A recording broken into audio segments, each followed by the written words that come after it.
ሰላም ጤና ይስጥልን የተከበራችሁ ውድ አድማጮቻችን፣ ዛሬ በመካከለኛው ምስራቅ ታሪክ ታይቶ የማይታወቅ ከፍተኛ ውጥረት ነግሷልም። በኢራንና አሜሪካ መካከል የነበረው የሰላም ተስፋ በአንድ ጀንበር ተቀያይሮ የሆርሙዝ ወሽመጥ በድጋሚ ተዘግቷልም።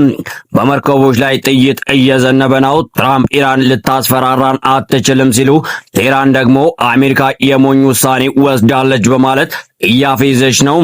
በዛሬው መረጃችን ውስጥ በፓኪስታን የተካሄደው ሚስጥራዊ ድርድር፣ በባህር ላይ የተከፈተውን ተኩስና በዋይት ሃውስ የተነሳው የፖለቲካ ፍጥጫ በዝርዝር እንመለከታለን።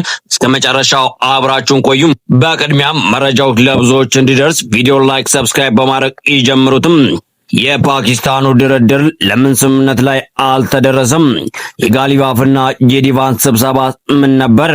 ባለፈው ሳምንት በፓኪስታን ኢስላማባድ ውስጥ ትልቅ ተስፋ የተጣለበት ስብሰባ ተካሂዶ ነበርም። የኢራን ልዑክ የመሩት ሙሐመድ ባጋር ጋሊባፍ ከአሜሪካ ምክትል ፕሬዝዳንት ጄዲ ቫንስ ጋር ተገናኝተው መሻሻሎች ቢኖርም ጋሊባፍ ግን ለመጨረሻው ውይይት ገና ሩቅ ነን ብለዋልም። ይህ ማለት ግንኙነቱ አሁንም በጥርጣሬ የተሞላ መሆኑን ያሳያል።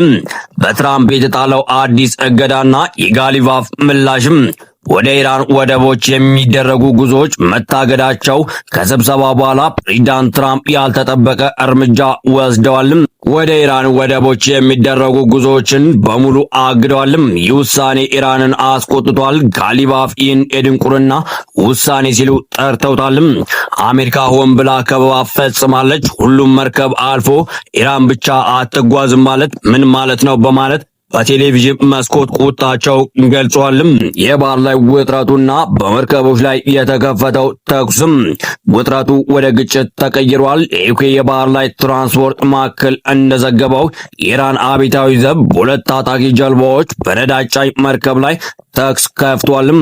ድርጊቱ የተፈጸመው በኦማን ሰሜን ምስራቅ 40 ኪሎ ሜትር ርቀት ላይ ነው። ሮይተርስ ደግሞ ሌሎች ሁለት የንግድ መርከቦችም በጥይት ሩምታ መመታታቸው አረጋግጧልም። ኢራን አንድም መርከብ እንዲያልፍ አልፈቅድም የሚል የራዲዮ ማስጠንቀቂያ ለሁሉም እያስተላለፈችም ነው። ትራምፕና የማስፈራራት ፖለቲካው። ፕሬዝዳንት ትራምፕ ለጋዜጠኞች በሰጡት ምላሽ ኢራን ልታስፈራራን አትችልም ብሏልም። ኢራን ላለፉት 47 ዓመታት ስታደርግ የነበረውን የማታለል ድራማ አሁንም እየደገመችው እንደሆነ ተናግረዋልም። ትራምፕ አክለውም ኢራን ያቀረበችው የዩራኒየም ስምምነት ግን ሐሰት እንደሆነ ገልጸዋልም።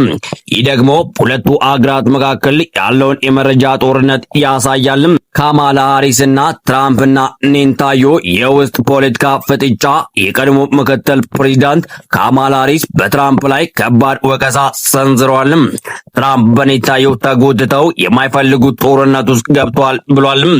ትራምፕ ግን በበኩላቸው እስራኤል ታማኝና ብልህ አጋር መሆኗን በመግለጽ ለሃሪስ ቀጥተኛ ያልሆነ ምላሽ ሰጥተዋልም።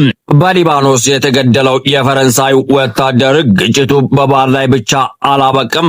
በደቡብ ሊባኖስ አንድ የፈረንሳይ ሰላም አስከባሪ ወታደር ተጎድቷልም።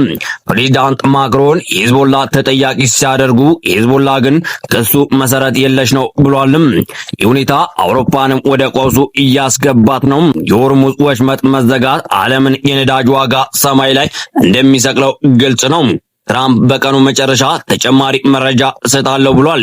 እኛም የምናደርስ ይሆናል። እናንተ በዚህ ውጥረት ላይ ምን ትላላችሁ? ጦርነቱ ይቆም ይሆን ወይስ ይቀጥላል?